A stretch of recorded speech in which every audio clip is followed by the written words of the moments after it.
এনএফটিতে প্রবেশ করার পরে ডান সাইডে যে নিচে মাই অপশান আছে সেখানে টাচ করতে হবে। সেখানে টাচ করার পরে একটু স্ক্রল করে নিচে নামতে হবে। স্ক্রল করে নিচে নামার পরে দেখো সেটিং অপশান আছে নিচে, সেই সেটিং অপশানে যেতে হবে। সেখানে যাওয়ার পরে ওপরে দেখো একটু নিচে ইউজার সেটিং, মানুষের যে আইকনটা আছে সেখানে টাচ করতে হবে ইউজার সেটিংয়ে। সেখানে টাচ করার পরে একটু নিচে দেখো ইমেল অ্যাড্রেস দেওয়া আছে, ইমেলের যে ঠিকানাটা দেওয়া আছে তার সামনাসামনি দেখো একটা পেন্সিলের আইকন আছে।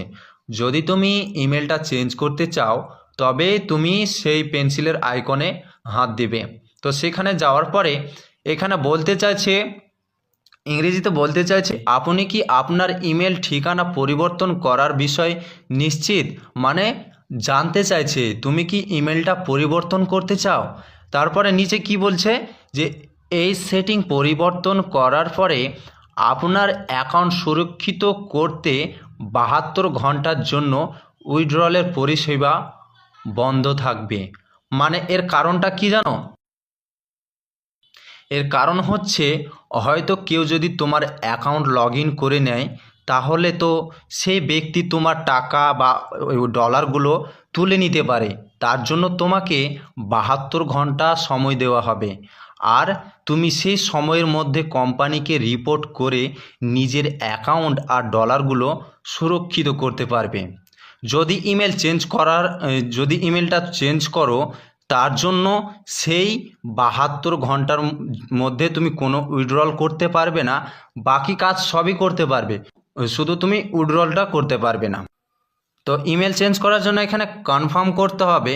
কনফার্ম করার পরে এখানে কি বলছে দেখো, প্রথম অপশানে বলছে please enter your log in password.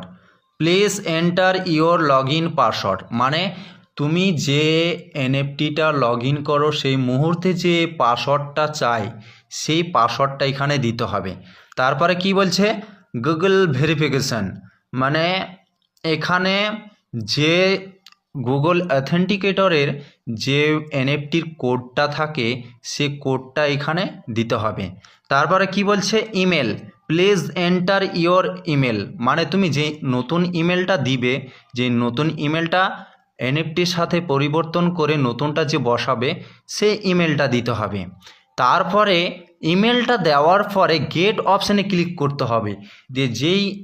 যে ইমেলটা বর্তমানে দিচ্ছ সেই ইমেলে কোডটা যাবে, পুরাতনটাই কোড যাবে না, নতুন ইমেলটাই কোড যাবে। সেই নতুন ইমেলের কোডটা এখানে বসাতে হবে। এখানে বসানোর পর কনফার্ম করলে